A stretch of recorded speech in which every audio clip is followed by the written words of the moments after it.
কাতারে বিশ্বের সবচেয়ে বড় এলএনজি উৎপাদন ক্ষেত্রে হামলা চালিয়েছে ইরান। কাতারে আবার হামলা চালানো হলে ইরানের প্রধান গ্যাস ক্ষেত্র দক্ষিণ পার্স পুরোপুরি গুঁড়িয়ে দেওয়ার হুমকি দিয়েছেন মার্কিন প্রেসিডেন্ট ডোনাল্ড ট্রাম্প। তেহরান সহ ইরানের বিভিন্ন শহরে যুক্তরাষ্ট্র ইসরায়েলের হামলা অব্যাহত রয়েছে। হামলায় ইরানের গোয়েন্দা মন্ত্রী ইসমাইল খাতিব নিহত হয়েছেন। কংগ্রেসের এক শুনানিতে যুক্তরাষ্ট্রের জাতীয় গোয়েন্দা সংস্থার পরিচালক তুলসী গাবার্ড বলেছেন, ইরানের শাসন ব্যবস্থা ব্যাপকভাবে দুর্বল হয়ে পড়েছে। সুদীপ্তা মাহমুদের রিপোর্ট। 200-র বেশি সার্ভিস ও ফিচারে লেনদেনের সব বিকাশ অ্যাপে সম্ভব।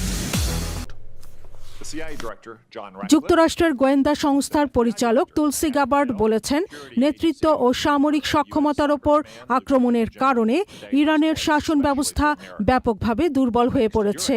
ইরানকে আসন্ন হুমকি হিসেবে দেখেছিলেন কিনা কংগ্রেসের এক শুনানিতে ডেমোক্র্যাট সিনেটর জন অসফের প্রশ্নটি এড়িয়ে গিয়ে গাবার্ড বলেন, কোনটি আসন্ন হুমকি এবং কোনটি নয় তা একমাত্র প্রেসিডেন্টই নির্ধারণ করতে পারেন।